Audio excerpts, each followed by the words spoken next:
bom dia, né, dando continuidade a esses 3 dias, né, emocionantes, sem dúvida nenhuma, 3 dias com muitas aprendizagens, muitas informações, onde tivemos a oportunidade de ouvir a experiência de diferentes países, diferentes culturas, diferentes níveis e âmbitos de pesquisa, que, na verdade, só aumentaram as nossas inquietações, né?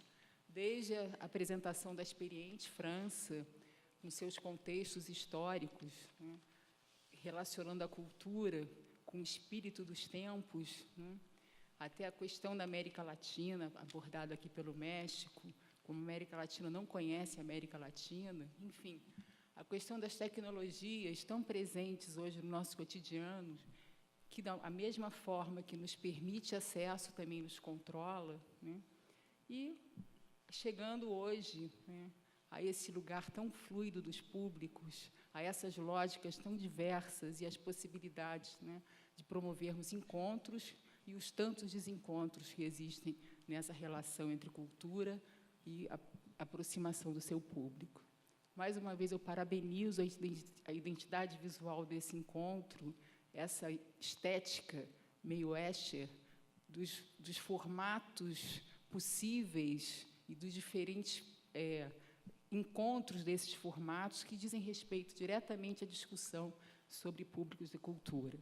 E é exatamente agora, por isso que estamos aqui com Gustavo Venturi, que é doutor em Sociologia, professor da USP e também pesquisador da Fundação Perseu Abramo, que nós temos tido o prazer enorme de estar conosco, especialmente através do SESC São Paulo, numa construção de uma pesquisa nacional sobre públicos de cultura. Então, agora com vocês, Gustavo Venturi. Obrigado, Márcia. Eu queria começar agradecendo a essa possibilidade desse trabalho. É a terceira parceria que eu tenho o privilégio de mediar entre a Fundação Perseu Abramo e o SESC. Fizemos um estudo sobre idosos no Brasil em 2006, outro sobre gênero e mulheres e gênero em todo o Brasil também, nos espaços público e privado, em 2010, e agora esse estudo sobre públicos de cultura também numa pesquisa nacional. Então, eu queria agradecer, em especial, agora por este novo trabalho, né, todo o pessoal do SESC que esteve envolvido, e agradeço na pessoa da Marta Colaboni, e da Ioná Damiana de Souza, entre outros tantos que estiveram participando da elaboração da discussão dessa pesquisa, e pelo SESC São Paulo e pelo SESC Rio, né, além da Márcia, o Mauro Lopes, a Andréia Maciel e outros muitos que também estiveram envolvidos nesse processo. Da Fundação Perseu Abramo, quero agradecer em especial a Selma Rocha, que fez essa ponte anos atrás, já tinha relações há muito tempo com o SESC, e, naturalmente, a diretoria atual, na pessoa do Márcio Postman, nosso presidente atual, e do Núcleo de Estudos de Opinião Pública, a Vilma Bocani, e, por fim, os meus parceiros na Eco Assessoria em Pesquisas, que operacionalizou a pesquisa, Beth Roca, Deise de Alba, Wagner Rosas, Rita Dias, e, em particular, o estatístico José Reinaldo Riscal, que tem dado suporte no trabalho dos dados que nós veremos hoje. Embora, devo dizer que vamos fazer apenas uma primeira aproximação desses dados, né? Isso aqui, se eu acionar, ele já vai para a tela? Foi. Bom, esse estudo ele tem as virtudes e as limitações dos estudos quantitativos, não é? É um levantamento nacional, foi feito em 139 municípios, cobrindo praticamente todas as unidades da federação, né? E com municípios de todos os portes e, portanto, também pegando todas as classes sociais, né, através de uma amostra estratificada em diferentes etapas. Um questionário relativamente longo, com aplicação pessoal, face a face. E o campo a coleta acabou há pouco mais de 2 meses, né, e por isso eu dizia, vamos fazer apenas uma primeira aproximação desses dados, porque um material bastante rico, nesse levantamento e que merece, evidentemente, um tratamento muito mais aprofundado, né, e uma série de cruzamentos possíveis e análises mais sofisticadas, multivariadas, etc., que se pode fazer a partir desse material. Então, o que eu trouxe hoje é um resumo de algumas questões centrais, né, tentando desenvolver um pouco mais a parte que nos propusemos, que é a questão da relação do uso do tempo, que foi uma variável que tratamos de controlar, talvez como uma novidade nesses estudos, no sentido de, partindo da hipótese de que há uma concorrência, evidentemente, entre a possibilidade de fruir ou de produzir cultura, né, frente às outras demandas colocadas no dia a dia das pessoas, né. A Isaura já fez, na mesa anterior, referência a isso também, né. E, enfim, nós tratamos de controlar o uso do tempo. Eu vou chegar nessa parte e explico um pouco melhor. Bem, então, eu dizia, todo estudo quantitativo ele tem pode ter essa virtude da abrangência dos dados poderem ser projetados para um universo muito maior, né, a depender de como a amostra seja construída, como é o caso desse. Então, a gente está aqui, de alguma forma, representando as percepções, trazendo a percepção da população brasileira maior de 16 anos de idade, né. No entanto, evidentemente, com as limitações que são típicas desse tipo de instrumento, que é adequado para esses estudos, que é o chamado questionário estruturado, né, que é rígido na sua sequência, não permite explicações sobre os enunciados. Né, o questionário foi pré-testado 2, 3 vezes, mas uma vez fechado, né, para que seja uniformizada a coleta e as pessoas respondam todos ao mesmo estímulo e permitam que a gente legitimamente agregue os dados, né, é necessário, e essa é a instrução de campo, que os pesquisadores não alterem os enunciados. Então, eventualmente, passam conceitos, formulações que não dá para dar explicação e que as pessoas podem ter uma compreensão.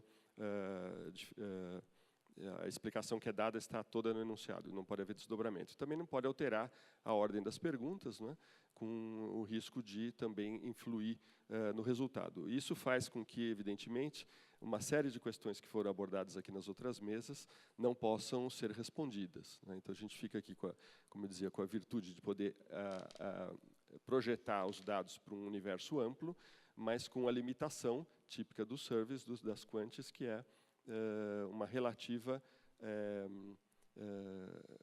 pouca profundidade, digamos assim, para a compreensão de alguns aspectos que os dados mostram, né. Ele é rico para formular hipóteses, para testar algumas hipóteses, mas não necessariamente para compreender a fundo a questão. Embora, como a Isaura também já mostrou, fazendo referência a outro estudo, né, todo estudo quantitativo podendo dialogar depois com uma etapa qualitativa, evidentemente, aí ele mostra toda a sua riqueza, no sentido de que aquelas questões que eventualmente fiquem obscuras possam ser aprofundadas e melhor compreendidas por abordagens mais qualitativas. Bem, então, chega de considerações dessa natureza. Embora o objetivo principal fosse medir percepções, né, e tentar chegar em alguns aspectos mais subjetivos sobre o nosso tema, evidentemente, apenas para caracterizar a amostra, vou mostrar aqui alguns dados para que vocês tenham a visão, né, da população que foi entrevistada, que é o perfil da população brasileira. No caso aqui foram cotas, né? Então, nós temos aqui, se somarmos essas 3 primeiras faixas, né, 22, quase metade da população com até 34 anos, né, na outra ponta, de idosos 60 ou mais, 14%, um pouco mais de mulheres do que de homens. Em termos de grau de escolaridade, não é, o ensino fundamental, até o fundamental incompleto, 33%. Né, com o fundamental completo ou o médio incompleto, mais 22%. Então, 55% da nossa amostra não concluiu o ensino médio. Esse é o perfil, né, da população brasileira. E temos no médio completo ou técnico e superior completo ou incompleto, ou os outros 45%. Em termos de trabalho, da relação com o trabalho, né, exercem trabalho, estão ocupados no momento 62%, né? Melhor, estão na PEA 66%, né? Porém, nem todos ocupados. Temos aqui menos 9, né, 57% efetivamente na PEA, né, já que 9 estão desempregados. E fora da população economicamente ativa, 1/3 da amostra, né, uma parte só estudantes, um contingente de 1 de cada 6 são aposentados e 1 de cada 6 ou 7 que se declaram donas de casa, que a gente sabe que muitas vezes também oculta o trabalho informal ou o desemprego, né? Tanto que, ao perguntarmos, né, para esse público que inicialmente não trabalha, se exerce alguma outra atividade para ganhar dinheiro, então a gente chega numa população ocupada de 77%. Bem,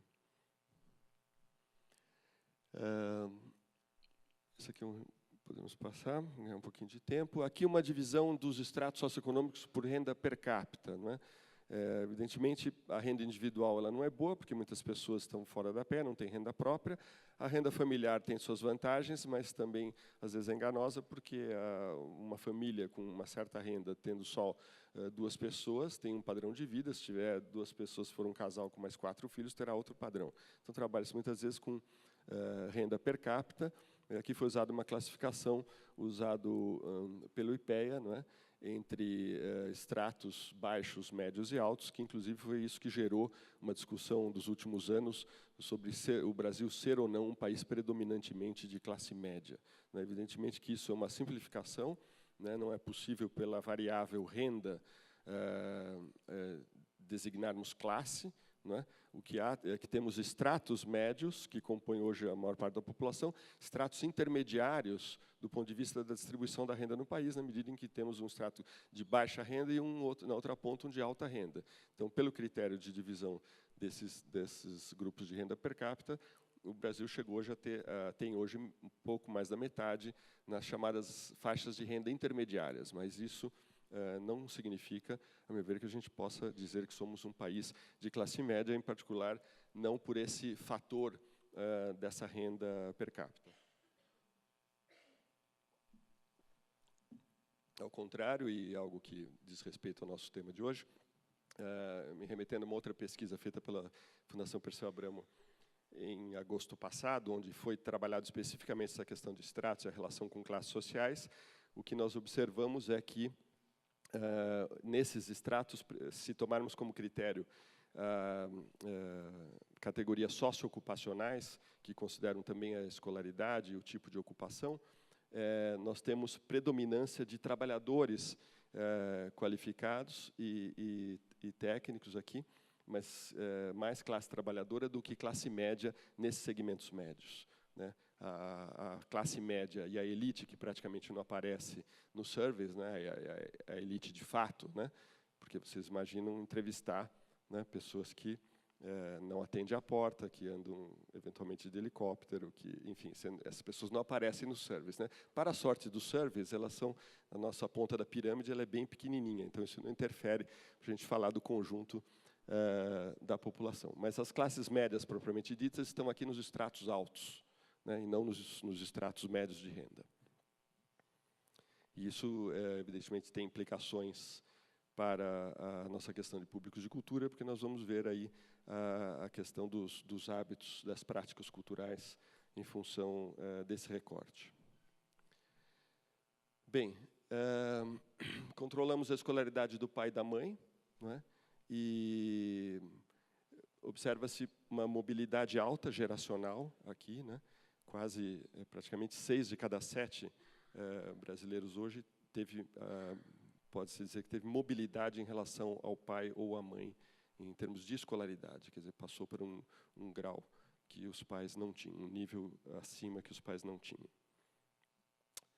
Religião, só para a gente ter o retrato, né? Todo mundo sabe, o Brasil tem diminuído a população católica, né? E tem crescido a população evangélica. Embora se aponte também um pequeno crescimento nesse segmento que diz ser crente, acreditar em Deus, mas não ter uma religião específica.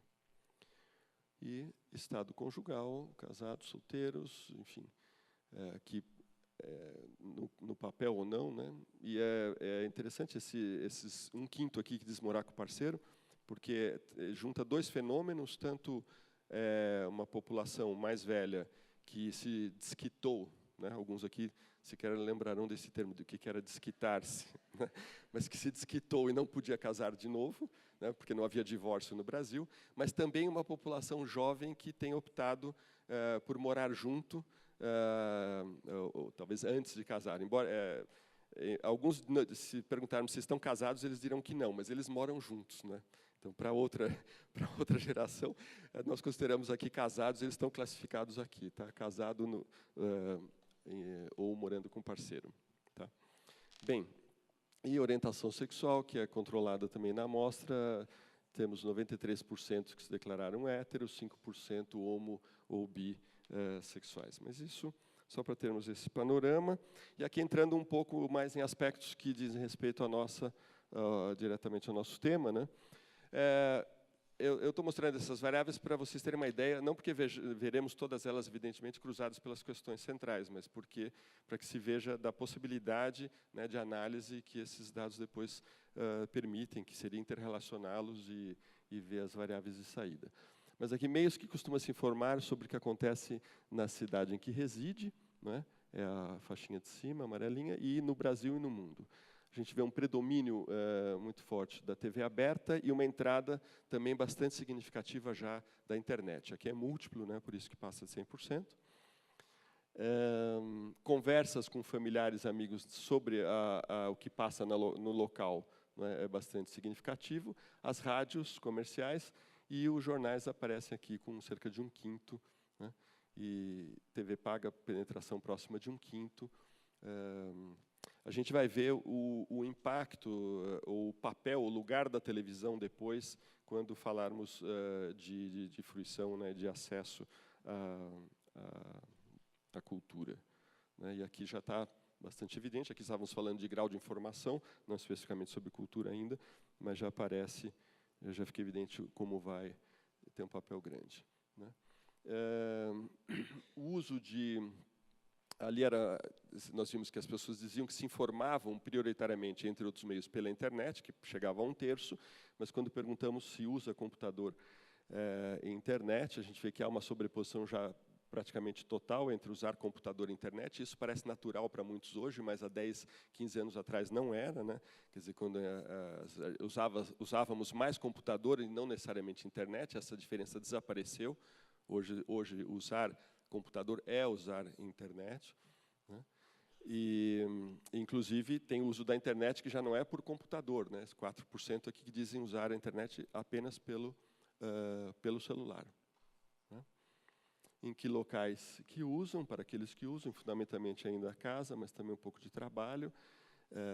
Lan house, que já foi bem maior e tem decaído, evidentemente, até pela internet móvel, né? Pelos aparelhos móveis. Bom, para que usa computador ou internet, né?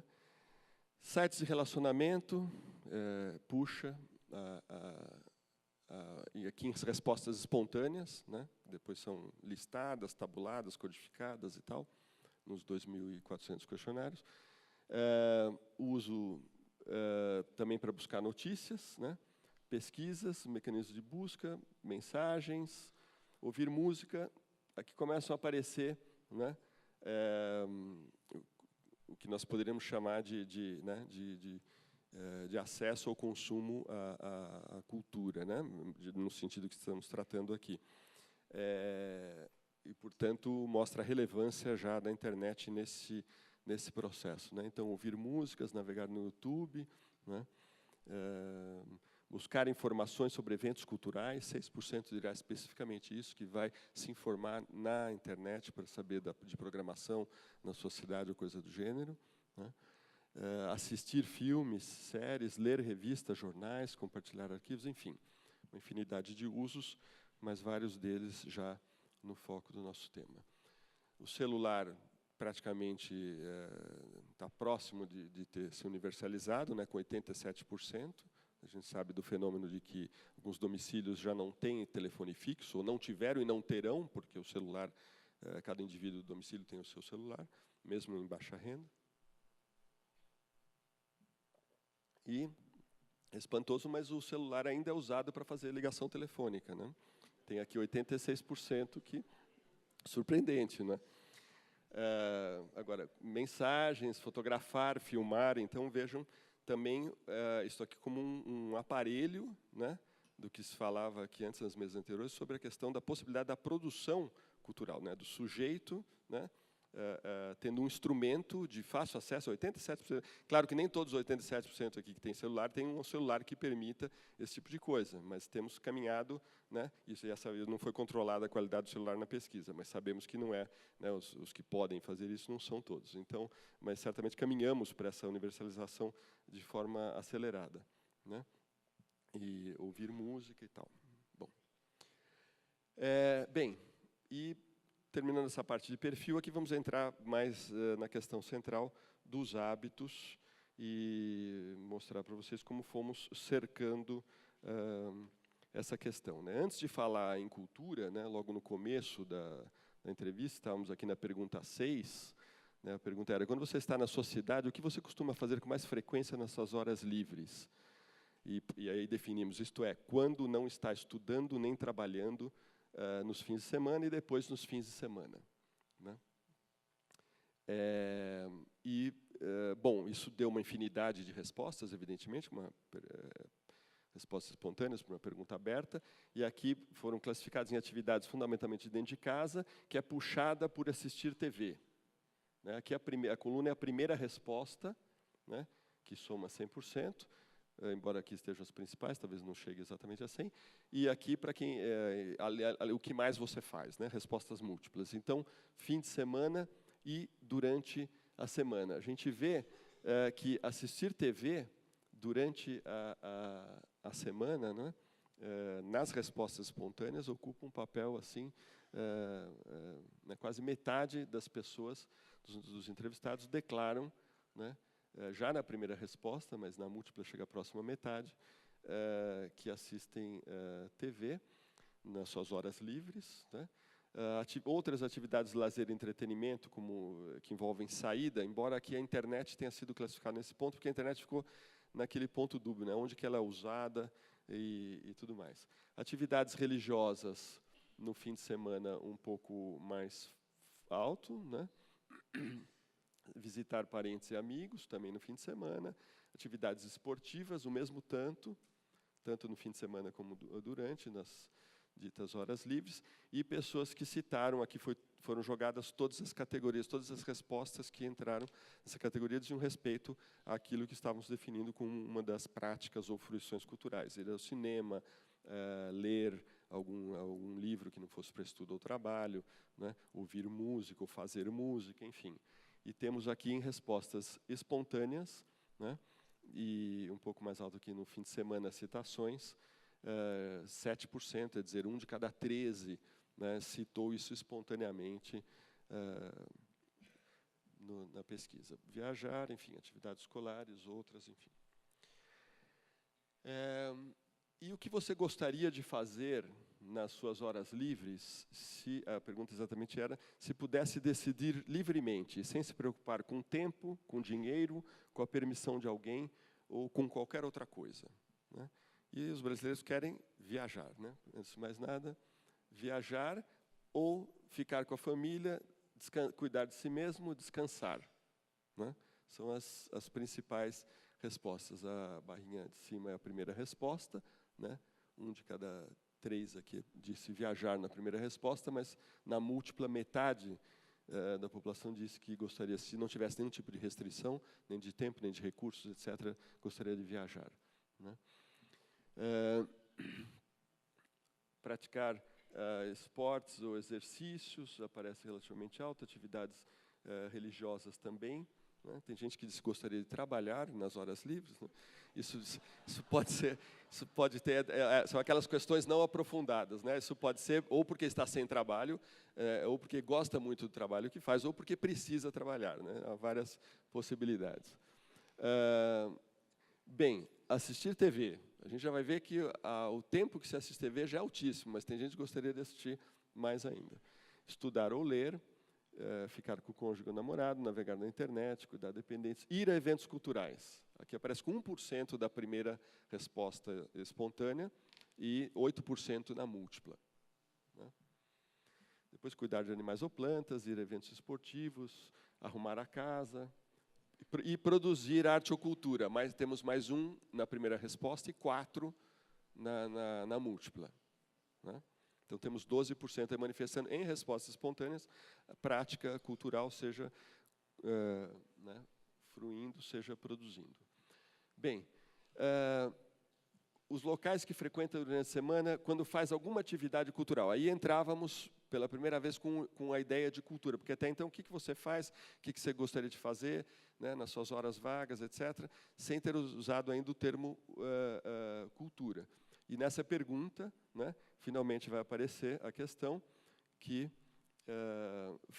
pensando em cultura, qual é o local da cidade ou região que você vai mais quando quer fazer alguma atividade cultural nos fins de semana e nos dias de semana, né?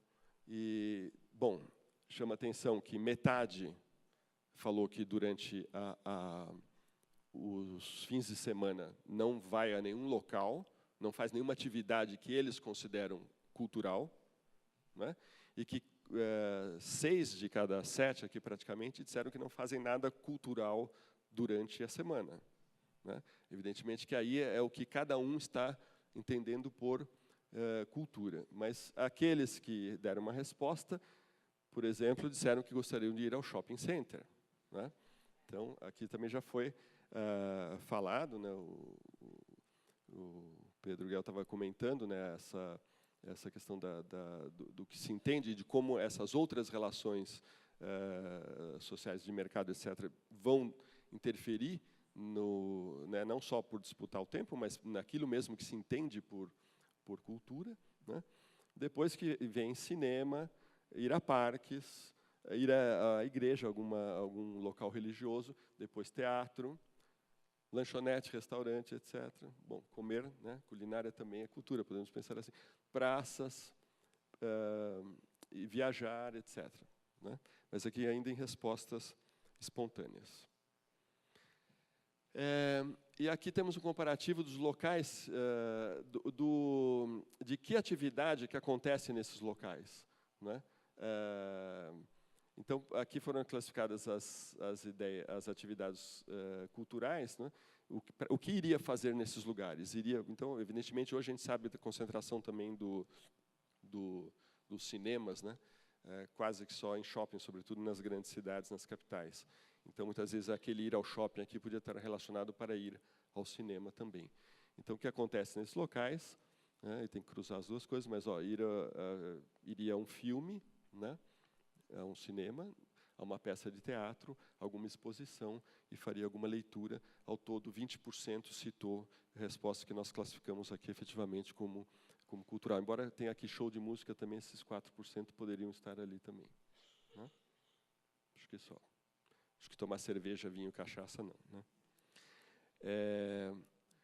Bem, eu não mudei aqui, que houve.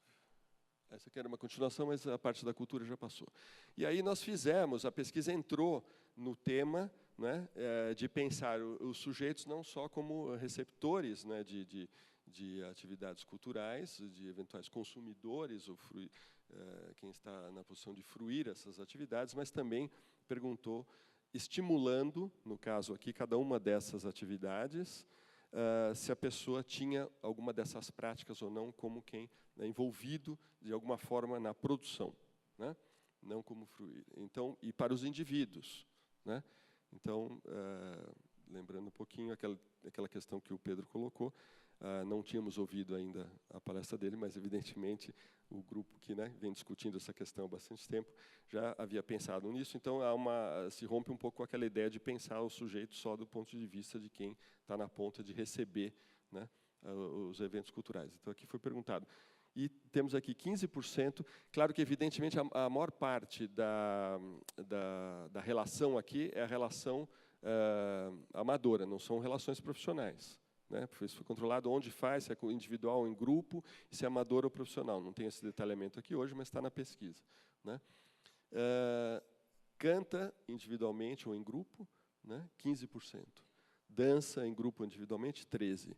Toca algum instrumento, 10%. né? Vamos lembrar que a gente está falando aqui, a amostra representa cerca de, a cada 1%, é um pouco mais de 1 milhão de pessoas. Então, estamos falando de mais de 10 milhões de pessoas no Brasil que tocam, que dizem tocar algum instrumento, né? Isso não é, evidentemente, pouca coisa. Que faz fotografia, 7%, pintura, desenho, gravura, escultura, 5%, escrita criativa, 4%, faz ou compõe música, quer dizer, além de, eventualmente aqui, né, reproduzindo, mas aqui compondo música, 4%, faz filmes ou vídeos, 3%, 1% teatro ou atua na área circense, e 1% nessa categoria de fazer expressão corporal, dramatização e questões afins. Então, temos aí um contingente razoável, né, de brasileiros envolvidos como sujeitos propriamente, né, da produção cultural. E aqui foi uma bateria de itens, espero que lá no fundo dê para ler, é uma bateria de itens estimulados, aos quais se perguntava um a um, né, com 4 categorias, né, de novo, talvez mexendo um pouco naquele ponto que o Pedro Guel falava há pouco sobre um dos pressupostos da historicidade do sujeito da cultura, que é, em geral, as pesquisas perguntam só até o último ano. Não, nós perguntamos se no último mês, que é essa barrinha separada aqui, né? Sim, mas não no último mês, e sim no último ano. Essa outra aqui, eu não falo as cores porque eu sou daltônico, então eu não vou ficar me arriscando aqui a falar bobagem. Essa outra aqui é alguma vez na vida, e o vermelhinho é nunca na vida. Tá?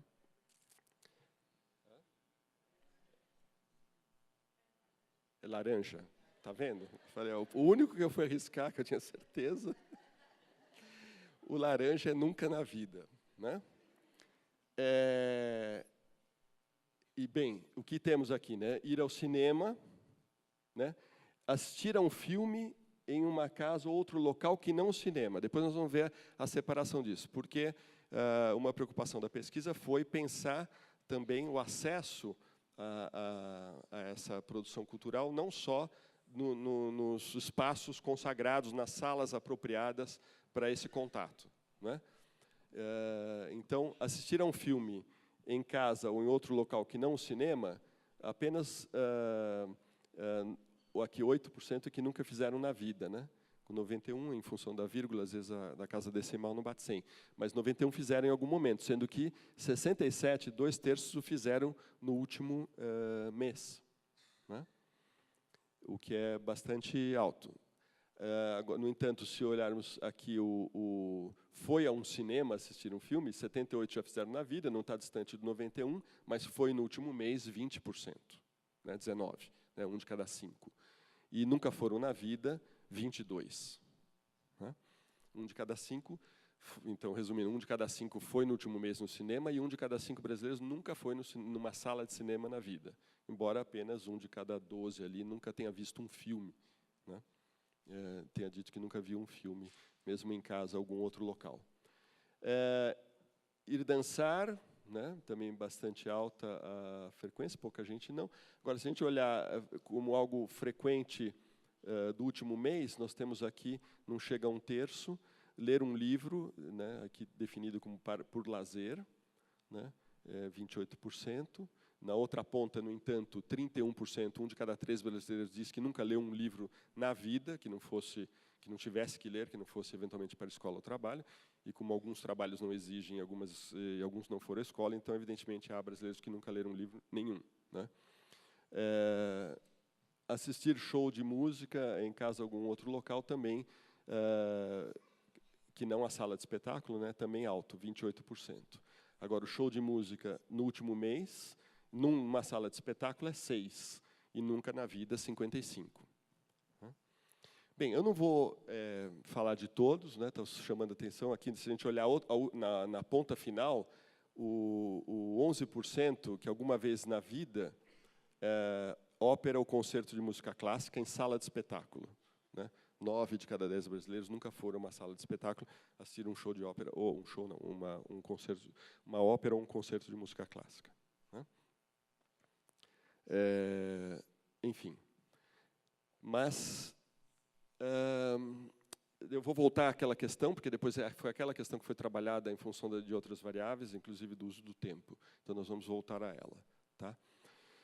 Bem, se explorou um pouco mais como você se informa sobre as atividades que costuma ir, né? Para aqueles que citaram pelo menos uma daquelas atividades todas, e sugestão de amigos, colegas, parentes, né? O famoso boca a boca tem um papel aqui fundamental. Metade mencionou em respostas espontâneas, podendo citar mais de uma, mas quase metade mencionou que é através de indicação de colegas e amigos. Através da divulgação em alguma mídia, 36%, fora a internet, especificamente a internet, 25%. A soma de todas as outras mídias, 36%. Quer dizer, a internet sozinha, até porque ela dá acesso também aos outros meios, né? A internet tem essa característica. Depois são os principais. Depois carro de som, panfleto, cartaz, outdoor, indicação de escola ou professor, né? Crítica especializada, a gente pôs aqui com a casa decimal para não parecer zero, mas 0,08, né? Foram alguns casos citados. Bem, e aqui, com quem você costuma fazer tal atividade, né? Então, a gente vê que os amigos, e aqui é só para as atividades, evidentemente, ir ao cinema na sala de cinema, ir ao teatro na sala de teatro, né? As atividades que envolviam o sair de casa, não era o acesso ao bem cultural em si, que podia ser como vimos na internet ou na televisão em casa, né? Mas aqui, para quem sai de casa para esses locais especializados, então, o amigo aqui prevalece na maior parte dos casos, né? Só que no circo que ele vai para terceiro, e aqui passa a ser, aqui deveria ser o circo desculpa, no circo é com filho, né? O primeiro lugar já não é com amigo, ir no circo, é com os filhos, certo? E, ou com cônjuge também, né? É múltipla, né? E os amigos só que vêm em terceiro lugar, né? O cônjuge que prevalece espetáculos de dança ou balé, no teatro sempre, né? Tá? E sozinho, tem destaque aqui na exposição de fotografia.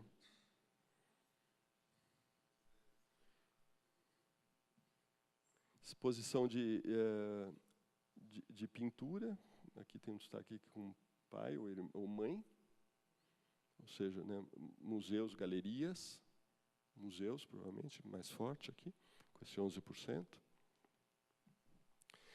Enfim, e tem perguntas que eu não trouxe aqui, mas que dialogam com os problemas que estavam sendo colocados antes também, que dizem respeito a tentar levantar a trajetória dos indivíduos, né? Nós perguntamos, dessas experiências aqui citadas, qual foi a primeira que você teve na vida?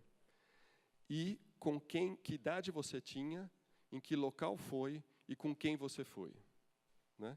É tudo muito detalhado, porque aí não dá para ler no geral, tem que ver a cada tipo de experiência, etc. Ficaria muito poluído para vermos aqui. Mas só para mencionar que tem esses dados e que, portanto, é um dos caminhos importantes a se explorar daquele ponto de vista de se pensar um pouco com as limitações desse tipo de instrumento, mas levantar um pouco da trajetória, né, dos indivíduos e talvez, com isso, ajudar a entender tanto os hábitos atuais como a parte dos gostos. Bem, e para quem falou que não tinha ido para as atividades aqui, nós perguntamos, aqui são as atividades, isso aqui está invertido, né? Aqui estão as atividades, nós perguntamos por que não foi, em respostas espontâneas, né? Que não está assinalado, espontânea e múltipla. Em respostas espontâneas, por que você nunca foi num concerto de música clássica? Aqui é a primeira resposta, porque não gosta.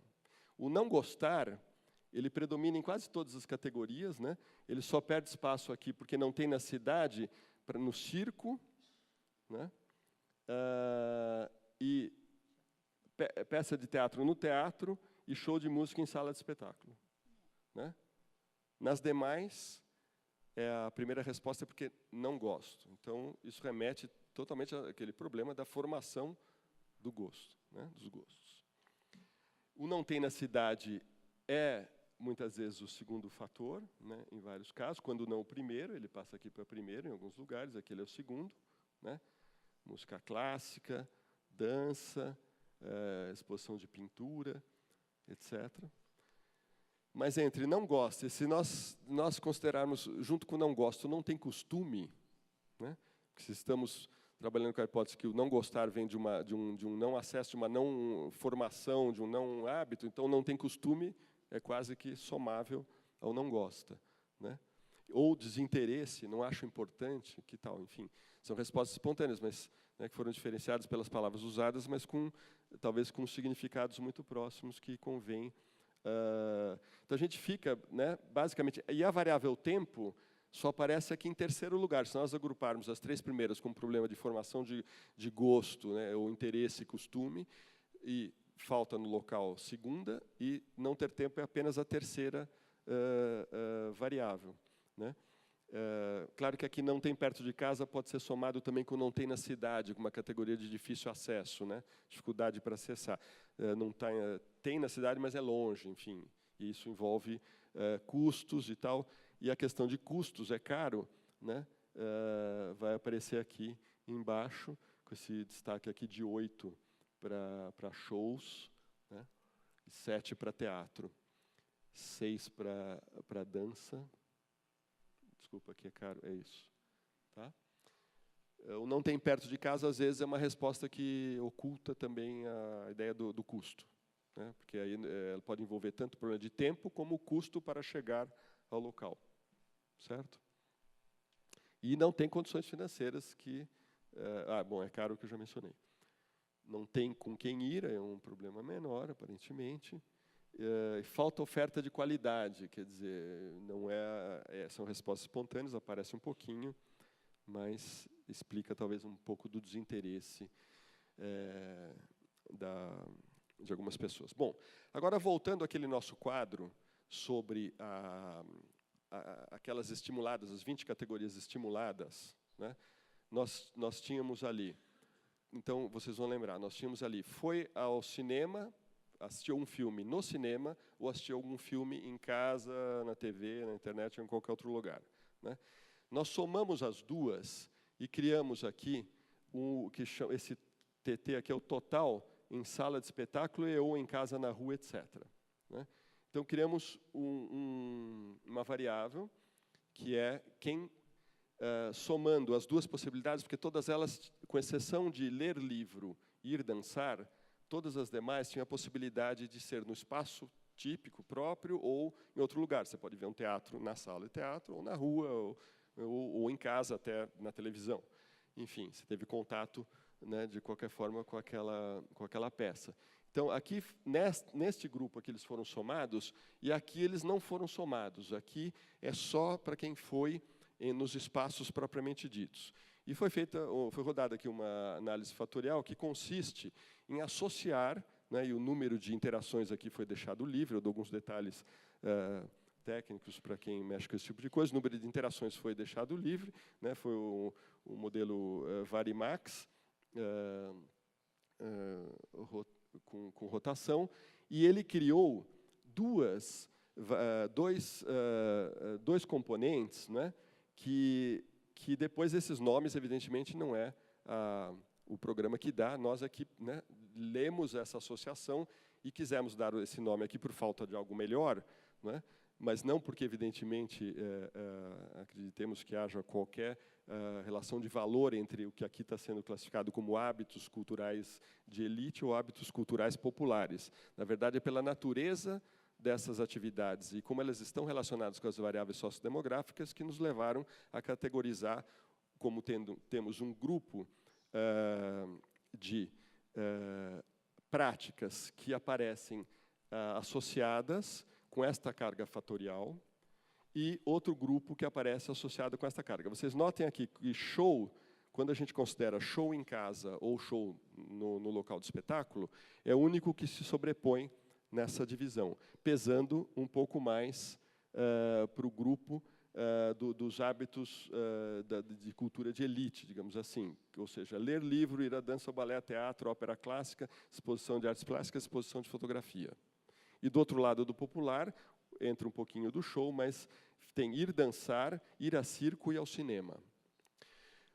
Quando nós trabalhamos apenas com ir de fato, aqui, desculpa, ali era ver um filme, né? Ver um circo, ir dançar e aqui ver um filme. Quando a gente isola aqui ir ao cinema, etc., ir aos locais propriamente, então temos uma pequena nuance, que mas basicamente se encontra as mesmas componentes, né? Por isso também demos o mesmo nome, de que aparecem associadas em ir à exposição à fotografia, à exposição de artes plásticas, a teatro, a ópera clássica, dançar, ou ler um livro. E, de maneira mais fraca, ir ao show e cinema, que, no entanto, estão associados de maneira mais forte a esse fator que chamamos esse componente que chamamos de popular. Então, com isso, criamos 2 scores, né?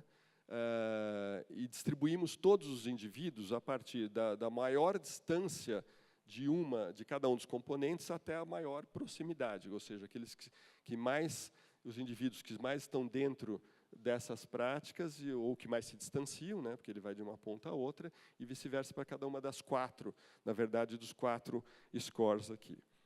Bem, vamos fazer um pequeno parênteses, deixar isso aqui um pouquinho suspenso, né, dessa criação desses scores, porque depois eu comento o que deu isso em relação à nossa outra variável, essa seria a nossa variável de saída, que estamos preocupados, né, quem vai ou não vai aos locais, quem tem acesso, não só vai, mas tem acesso a essas formas de cultura ou não, e a chamada variável de saída. A nossa variável independente, que nós queríamos testar como hipótese principal, era a questão do uso do tempo, quanto que o tempo concorre, né, a depender do que a pessoa faz, com que ela vá ou não. Falando em tempo. Então, fizemos aqui uma adaptação de uma classificação que tem sido desenvolvida pela ONU, né, que é ICATUS, que é International Classification of Activities for Time Use Statistics, ICATUS, né, que é uma relação extremamente rigorosa e detalhada, com N categorias, e da qual nós extraímos uma adaptação, trabalhando com estas categorias que nos pareceram relevantes, algumas agrupar, outras destacá-las, etc., né? E aqui, só para vocês terem uma ideia, deixa eu mostrar aqui, tem uma diferença de dia de semana, fim de semana, deixa eu mostrar aqui homens e mulheres. Então, quantas horas você usa, que é o total de horas de segunda a sexta-feira, que é o total de horas no fim de semana, né? Então, cuidados pessoais, o que é cuidados pessoais? Dormindo, né? Pode envolver ir ao cabeleireiro, ao manicure, etc. Mas é dormindo, comendo, né? Tomando banho, cuidando da saúde e higiene, né? Lidera e... Aqui nós estamos no fim de semana de novo, né? Por sexo, deixa eu ver. Deixa eu ver uma coisa. Masculino e feminino, aqui as 2 colunas, tá certo? Então, você vê homens e mulheres no mesmo tanto. Quando chega em trabalho remunerado aqui, os homens têm um pouco mais, quase o dobro das mulheres, e quando vamos para o trabalho não remunerado, as mulheres têm 3 vezes mais que 3 vezes o do homem. Ao somarmos as duas, temos uma jornada de trabalho remunerado ou não remunerado próxima, né? Tudo isso são declarações, né? A pesquisa inteira é baseada né, não é na observação direta das práticas, mas é no relato que os indivíduos, e na imagem que cada um faz de si mesmo também. Bom, temos um empate aqui na soma de horas de trabalho remunerado e não remunerado, praticamente. Tem 35, 37 horas aqui nas mulheres, 36 aqui nos homens. Bem, assistindo TV. Gente, olha a quantidade de horas e tal, né? Mas eu vou mostrar uma outra tabela, que foi preparada para isso, que daí o que nós fizemos? Nós parametrizamos todas dentro de cada entrevista, porque as pessoas vão falando, eu faço X horas disso, X horas daquilo, não estão fazendo a conta, né? E, eventualmente, o dia de algumas pessoas tinha 48 horas. Então, nós fizemos uma parametrização de que todos coubessem dentro de 24, ou seja, em 100%. E esta é a distribuição percentual, né, em que apareceu, e aqui nós estamos comparando o dia de semana com o fim de semana. Cuidados pessoais muda de 39% para 42% do tempo de cada dia, seja de dia de semana, seja do fim de semana. Durante a semana, durante de segunda a sexta, o trabalho remunerado ocupa 21%. E aqui aquele parênteses, né? Estamos aqui trabalhando o tempo todo com a amostra total. Então, tem 1/3 da amostra que não trabalha. Alguém dirá, pô, mas só 1/5 do dia dedicado ao trabalho, eu trabalho muito mais. Não, é que aqui temos 1/3 que é não PEA, a população não economicamente ativa. Nós estamos com as médias gerais. Por isso que esses resultados, né, para serem de fato aprofundados sua análise, têm que depois ser segmentados por aquelas muitas variáveis que eu mostrei no início, né, que são passíveis de decupar essa leitura. Mas, enfim, vendo essa mirada para o todo, né, temos 21% do tempo durante o fim de semana, durante a semana dedicado para o trabalho remunerado, que cai para 7%. Ainda 7% do tempo, na média, das pessoas ocupadas com trabalho remunerado no fim de semana. Assistindo TV, permanece nesse patamar e aumenta um pouco durante o fim de semana. Passa de 12% para 14% do tempo de cada dia, seja dia 12% de segunda a sexta, 14%. E é o segundo, depois do cuidando de si, ele passa, inclusive, o trabalho doméstico, como passa durante a semana, praticamente empata aqui, digamos, né? Temos margem de erro, não podemos esquecer. Bom, depois, se deslocando, 4%, isso é outra variável que, se nós olharmos as grandes cidades, as cidades do interior deve ter uma tremenda diferença, né? Se deslocando, na média, 4%. Na internet, 4%, tanto num período como no outro. Estudando, cai de 3% durante a semana para 1%. Lembrando que só 14% da amostra estuda, né? Porque alguns aqui, pô, eu estudo muito mais que 4% do meu tempo. Não, mas aqui é a média geral. Em passeios, parques, praças, é o que cresce do fim de semana, durante a semana para o fim de semana. Passeios, visitas e viagens, né? De 2% para 7%. Atividades religiosas, espirituais, etc., 2% durante a semana, 3% no fim de semana. Lendo, permanece com o mesmo 1,5%. Praticando algum esporte ou atividade física, o mesmo 1% do tempo ocupado, né? Bastante baixo, né? Fazendo música ou outras artes, dançando, etc., 0,5% passa para 1% durante a semana. E indo a eventos culturais, vai de 0,5% durante a semana para 2% no fim de semana. 2% do tempo, né? E atividades associativas, participativas, políticas associativas, 0,2% e 0,3%. Tá? Bem, e aqui eu estou próximo da nossa conclusão, deixa eu apelar para um outro dado aqui. Nós fizemos um agrupamento dessas categorias todas, para simplificar um pouco, né? Entre o que ficou, de um lado, o trabalho remunerado, o trabalho doméstico e o estudo, considerados necessários / obrigatórios, e fazendo a média entre dia de semana e fim de semana, essa categoria agrupada ocupa 31% do tempo dos brasileiros. A categoria que vem em primeiro lugar é aquela do cuidado de si mesmo, etc., comendo, dormindo, tomando banho, cuidando de higiene, da saúde, que dá 43%. Daí vem o trabalho remunerado doméstico ou o estudo. E, em terceiro lugar, atividades culturais ou de lazer em casa, que, na média, vai dar 19%. E, por fim, preferências. O que foi chamado de preferências, é óbvio, algumas pessoas dirão, bom, mas religião também é obrigatório, ou fazer política também é obrigatório, mas aí, né, justamente vai depender de cada um, por isso que a gente classificou como preferência na falta de nome melhor. Então, isso dá 7% do tempo. Então, nós temos, cultura e lazer em casa, cultura junto com lazer, né? E lazer em casa, 19... cultura, lazer em casa, lazer fora, indo a eventos, é a soma dessas categorias, daria 19, que se a gente pegar lendo, né? Fazendo música, assistindo TV, obviamente, é o que puxa, né? Isso foi classificado ali, já que a TV, em tese, potencialmente é um canal de acesso, né, para a cultura. Então, o que puxa esse grupo para essa média de 19% é o assistindo TV. Né? Bem, e com isso se formou um novo score e as pessoas foram distribuídas em função do tempo. E cruzamos aquela variável de fruição cultural, né, que é a soma daquelas categorias todas, daquelas modalidades.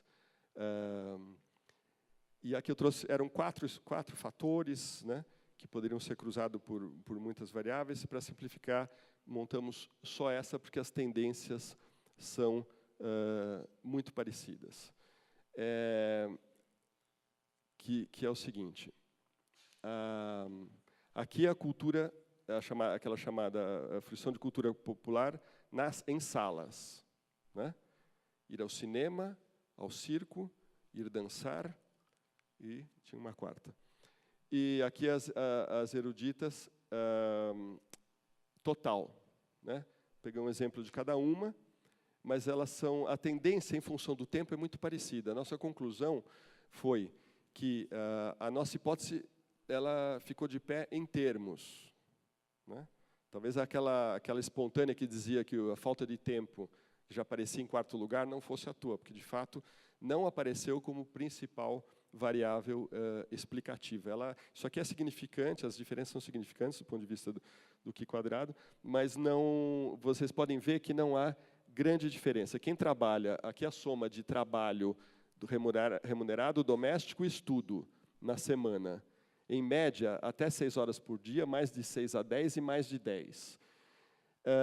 A alta fruição da cultura popular em salas, né, ou da cultura erudita no total, embora aqui está muito próximo até 6 horas, né, ela está mais no grupo do meio. É como se disséssemos, bem, quem tem uma jornada, em geral, quem está no trabalho formal, que, portanto, tem recursos, mas, ao mesmo tempo, não tem uma jornada absurda, exaustiva na soma de remunerada e não remunerada, são as pessoas que têm a mais possibilidade de fruir daquelas atividades culturais. Né? E enquanto que a baixa fruição está em pessoas, né, que não estando trabalhando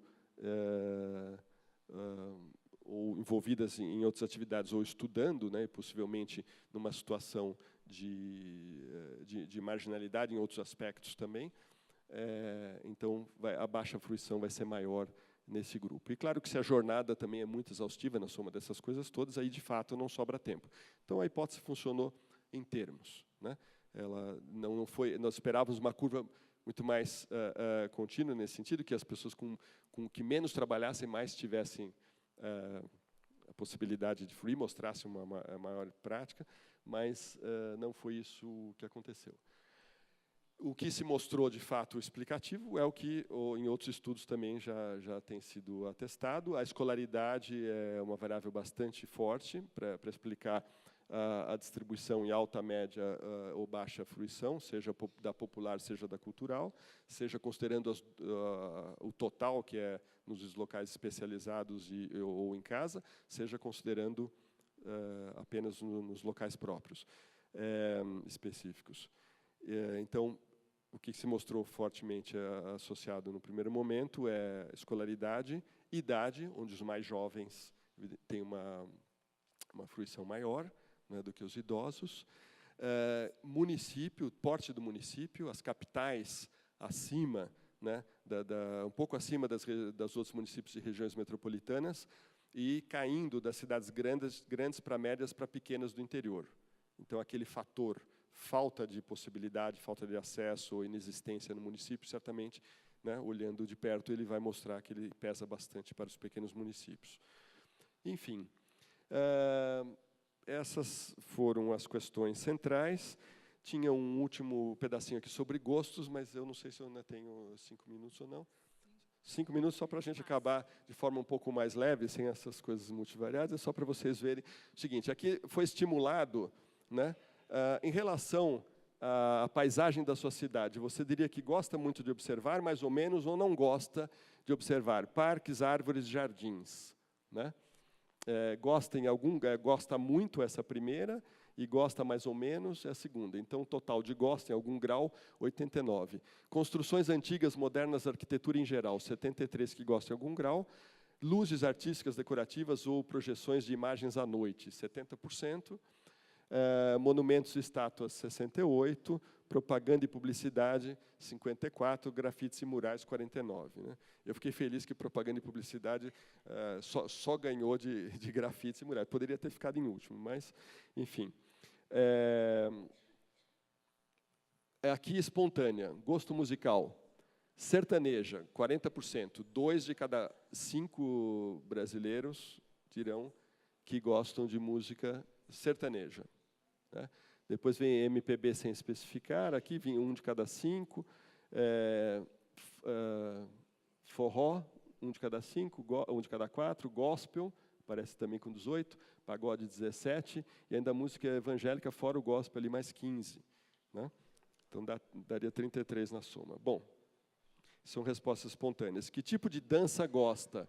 Forró, 1 de cada 5, dança de salão, genericamente, 11, samba, 11, street dance, rap ou dança de rua, 10%.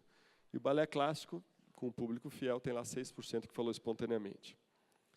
E 27% diz que não gosta de nenhum tipo de dança. Né? Se a gente olhar aqui na música, não tem preferência, não é tanto nem não gosta, que praticamente não apareceu. Não tem preferência, gosta de todas. Né? Mas aqui é especificamente, não gosta de dança, 27%, e não gosta de qualquer uma, 11%. Que gêneros de teatro que você gosta? Comédia, citado espontaneamente por 1/3, drama, e bem abaixo, drama, infantil, musical, tragédia. Não gosta de teatro, 23%. Não sabe, nunca assistiu, 28%. Quer dizer, gente que falou, não vou opinar porque não faço ideia. Né?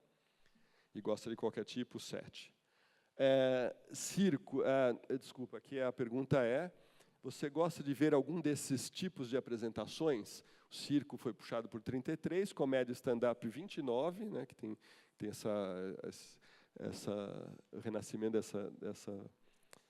dessa modalidade agora. Teatro de bonecos, 19%, orientação de história, contação de história, 13%, mímica, 8%, ópera, 7%. Aqui foram estimuladas. Não gosta de nenhuma, 15%, e não sabe, nunca assistiu nenhuma delas, 14%.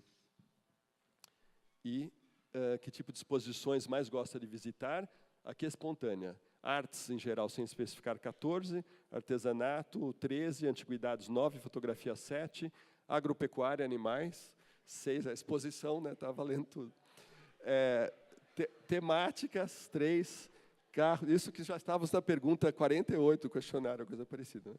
Bem, história em quadrinhos, 2%, pintura e tal. Não gosta de nenhum tipo de exposição, 26%, e não sabe, nunca foi a nenhuma, 26% também.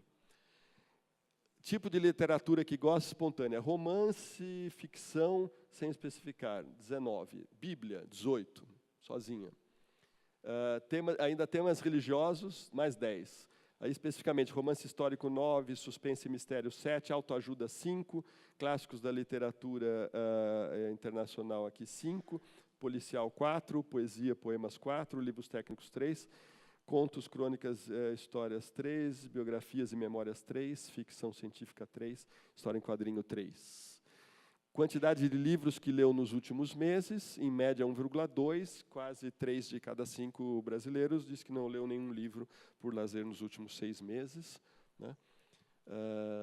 12% leu 1 livro, 11% deu 2 e 7% leram 3. Os outros, mais que isso. Filmes que mais gosta, aventura, ação, espontaneamente, com 39%, comédia, chegando junto com 38%.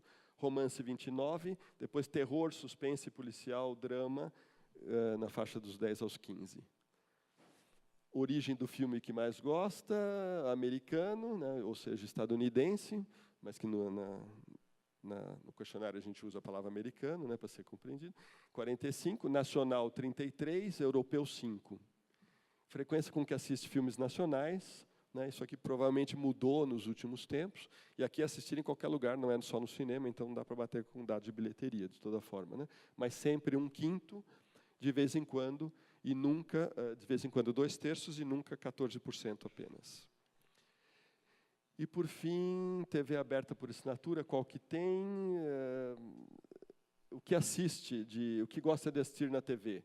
Novelas, filmes, jornais de notícias, são os 3 grandes programas mais assistidos, que são, né, o que predominam na TV aberta.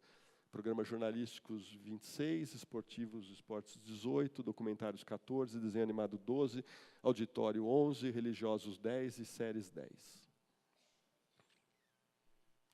E terminamos. Enfim, como eu dizia, é uma aproximação apenas, né, sobre uma primeira leitura desses dados, que tem, acredito eu, um potencial de análise bastante rico, e, mais uma vez, queria parabenizar as instituições envolvidas, o SESC e a Fundação Perseu Abramo, por terem investido no levantamento desses dados, dado a sua utilidade e potencial. Obrigado.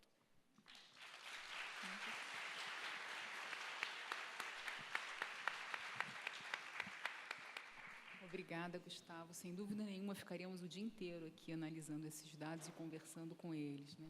Mas na perspectiva de não vê-los como caixas fechadas, e sim como possibilidades e diversidades, né, de interpretação e de atuação, que é o nosso trabalho como SESC. Temos algumas perguntas, muitas delas relacionadas à publicação desse trabalho, se ele vai ser disponibilizado online. Nós estamos acabando de receber, né, em primeira mão, aí vocês estão sendo parceiros nossos com esses resultados, e, sem dúvida nenhuma, como é praxis do SESC, esse trabalho será divulgado e compartilhado com todos, né? A gente ainda está vendo as melhores formas de fazer isso, não só para a própria instituição, né, é um trabalho muito importante para o SESC, ter acesso a essas análises, por mais que a gente saiba que essa pesquisa ela tem suas limitações, ela tem o que não foi pesquisado, ela tem os seus riscos, mas também é um instrumento importante para a gente ampliar o diálogo com a nossa comunidade, né, em termos de Brasil. Posso dar uma palavrinha disso? Sim. Apenas para lembrar, para reforçar essa questão da divulgação, que tem sido prática dessas parcerias do SESC e da Fundação Perseu Abramo, depois publicarem em livro, né, tanto o título Idosos no Brasil, que circula desde 2007, como Gênero e Mulheres Brasileiras, Gênero no Espaço Público e Privado, que está sendo lançado no SESC Consolação, dia 28 desse mês, né, no formato de livro, mas também a doação dos bancos de dados, dadas as múltiplas possibilidades de análise, para o Consórcio de Informações Sociais, que é um convênio USP-ANPOX, que arrecada bancos de pesquisas, inclusive qualitativas, e disponibiliza para o público em geral interessado, não só acadêmico, e que, portanto, quem depois quiser baixar os dados brutos tem essa possibilidade. Bom, então vamos... eu estou falando aqui, estou me adiantando, né, mas, como eu dizia, creio que será essa disposição, com esse levantamento também das duas instituições, de doar o banco em breve para o CIS. Vamos, então, às questões. Uma relacionada às perguntas, às formulações feitas, né? No rol de atividades culturais da pesquisa, não constam participações em festas populares, rodas de capoeira, nem videogames, entre tantas outras possibilidades ligadas à criatividade e à produção simbólica. Como foi o processo de limitação do que seria considerado como atividade cultural? Partiram das linguagens artísticas? Haveria outras maneiras de definir o que são práticas culturais, certo? Esse aspecto me parece espinhoso, sem dúvida, nas pesquisas. Há quem inclua idas a shoppings, há quem exclua dança em baladas. Poderia comentar suas escolhas nesse sentido? Nossas escolhas, né, Gustavo? Desculpa, capoeira, Capoeira, videogames, né, festas populares. Eu vou respondendo uma a uma? Sim, Vejam só, eu agradeço a pergunta. Na verdade, assim, tem a pergunta espontânea, o que você costuma fazer, o que você gostaria de fazer, o que você faria se não tivesse limitações. Quer dizer, em todas essas perguntas espontâneas, antes algumas até de falarmos no conceito de cultura, que não é compreendido por todos da mesma forma, houve a possibilidade e apareceu, quero crer, ainda que residualmente, menções a esse tipo de coisa. Jogos de videogames foram classificados nas atividades de lazer internas e, quando nós estimulamos, aí já na estimulada, né, porque a espontânea estava dado o espaço para que, se isso tivesse uma expressão medida com a sensibilidade ou insensibilidade, né, de uma amostra desse tamanho. Se fossem realmente expressivos, eles apareceriam com destaque naquela relação das espontâneas citadas. Mas, além de ter tido espaço nas espontâneas, eu creio que, em relação a danças folclóricas, quando nós falamos ir a alguma dança, ir dançar, ou assistir a algum tipo de dança, etc., não havia nenhuma restrição de conteúdo. Então, não temos como apurar isso, ter certeza, mas eu quero crer que algumas pessoas responderam sim, que vão dançar ou que assistem dança, pensando também em danças folclóricas, porque a pergunta, a princípio, não dava nenhum adjetivo adicional para a questão da dança. Capoeira especificamente não foi estimulado como tal, né? Como quem formulou a pergunta disse, há muitos critérios possíveis, né? O que é dança, o que são outras expressões culturais. Capoeira é uma luta, alguns dizem que é luta marcial, né? Existe a modalidade até de disputas olímpicas de capoeira, coisa do gênero.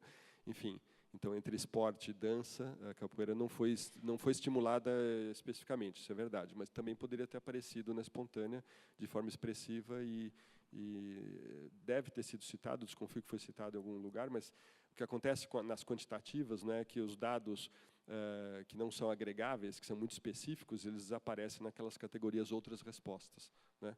Porque, do contrário, cada tabela teria uma lista infindável de uma ou cinco respostinhas e tal, né? Então, esse é um custo, né, um preço dos estudos quantitativos. Houve preocupação em comparabilizar com outras pesquisas internacionais? Olha, houve inicialmente, do ponto de vista de pensarmos as questões, mas ainda não foi feito um trabalho extremamente importante, né? O campo acabou há pouco mais de 2 meses, como eu dizia, e foram 2.400 questionários para serem checados, criticados, codificados nas várias perguntas abertas que vocês viram, mas esse é um trabalho extremamente importante que acreditamos que pode e deverá ser feito, né? De cotejar com inclusive com outras nacionais, né? A gente não viu nenhum dado de evolução aqui, né? Que seria possível. E com os internacionais certamente será muito interessante. Como a mobilidade... Desculpa, com todo o cuidado, né, que deve haver para esse tipo de coisa, porque nesse tipo de pesquisa, como eu dizia, o tal do questionário estruturado, ele é muito rígido e, às vezes, a formulação, uma mudança de um conceito ou de outro, tira o que seria a comparabilidade exata ou perfeita de uma evolução, né? Mas é possível fazer atentando para essas eventuais diferenças. Algumas referências, talvez, né? Ou as diferenças, com as diferenças. Como a mobilidade urbana está relacionada a esta pesquisa? E qual o peso da precariedade dos transportes públicos no não consumo cultural? Então, naquela hipótese nossa do uso do tempo, não é, que deu 4% do tempo dos brasileiros é consumido na atividade meio de ir e vir para suas atividades, seja trabalho, seja escola, seja as atividades culturais ou de produção ou de fruição, certamente há diferenças grandes, como eu cheguei a comentar, por porte do município, né? E acreditamos que o seu impacto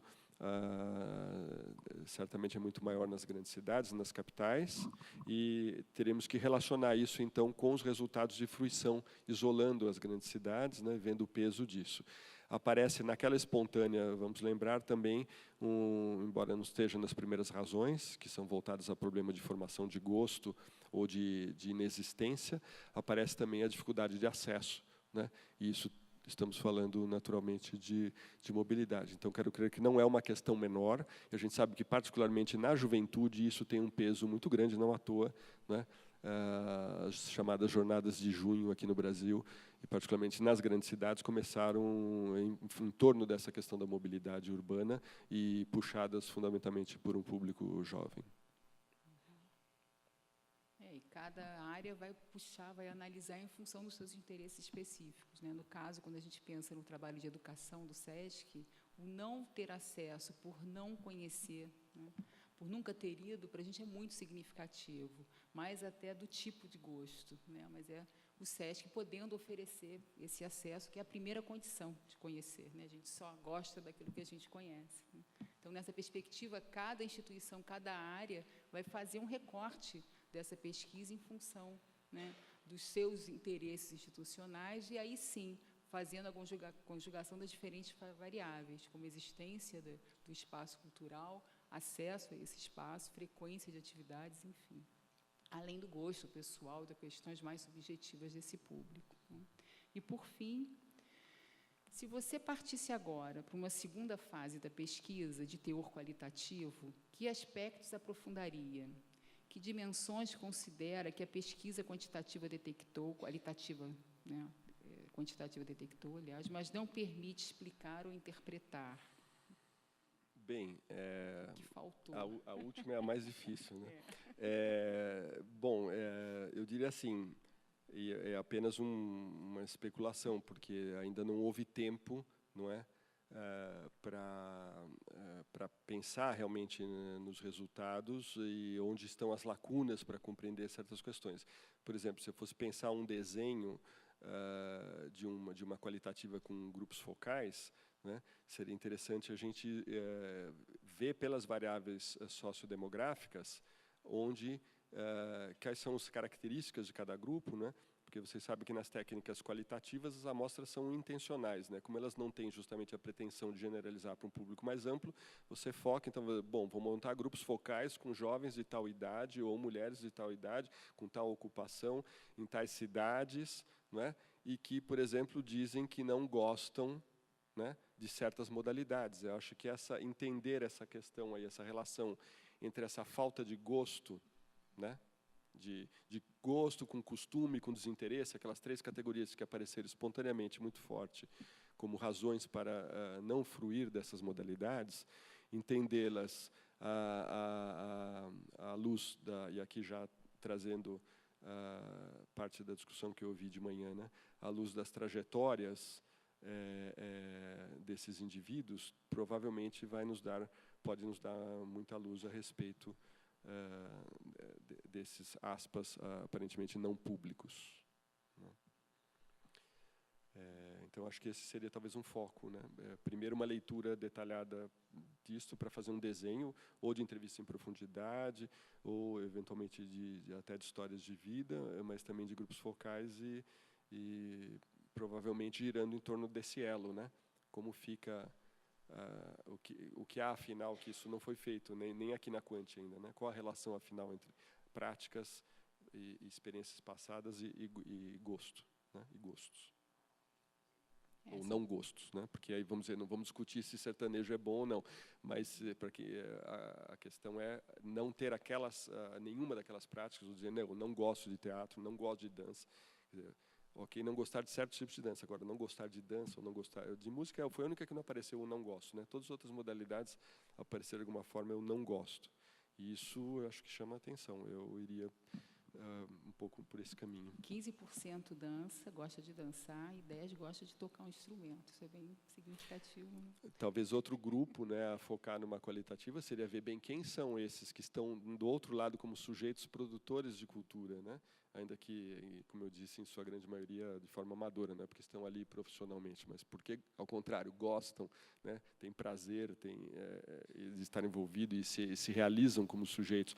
Então, quem são e por onde passou, né, seria o contraponto com o outro desenho que dizia, bem, um outro desenho seria fazer grupos, então, com quem está na outra ponta de sujeito produtor. E o que difere na trajetória deles? Eu acho que isso dá um bom desenho de pesquisa. E trazer também de novo para cá, a Isaura já trouxe o Michel Dissertor, que fala da questão das táticas dos praticantes, né, nas perspectivas de reconstruções a partir das mediações possíveis nessa discussão, né, de uma pesquisa-ação, de um processo mais participativo, onde esses números possam se reverter, de fato, em construções objetivas, em construções de pontes, como vimos ontem aqui, na bela apresentação do SESC São Paulo, como exemplo de mediações possíveis a serem feitas, né? Enfim, Gustavo, muito obrigada. Só mais um comentário, isso me remete a uma questão que eu havia pensado também, não para um desdobramento quali, mas para uma nova quanti, né? Porque toda vez que a gente faz uma pesquisa, a gente logo pensa também o que faltou nessa. Embora isso tenha sido, talvez tenhamos passado por isso, mas também é sempre necessário fazer escolhas, né? O questionário já era longo e tem coisa que não cabe, mas de fato senti um pouco de falta agora de uma questão, pensando na questão das identidades dos sujeitos e de grupos, né? Nós não entramos nessa questão, né? Perguntamos ali se pratica alguma coisa, se é individual ou em grupo, mas não levantamos nada além disso que nos desse algumas pistas também sobre identidades culturais ou grupos, subgrupos, etc., que talvez, apesar da amostra, né, de 2.400 entrevistas, já saísse algo, um esboço aí, pelas diferenças de cidades ou de fatores socioeconômicos. Acho que também seria um caminho que ajudaria nessa linha. Temos muitos desdobramentos aí possíveis, né, Gustavo? Obrigada. Eu gostaria só de fazer lembrar o pessoal do SESC, dos departamentos regionais, que às 15h a gente tem compromisso aqui, nesse auditório, para a gente continuar nossas conversas a partir desses intensos dias aí de discussões e reflexões, enfim. Agradecer mais uma vez ao Gustavo, ao SESC São Paulo, a oportunidade de estar aqui.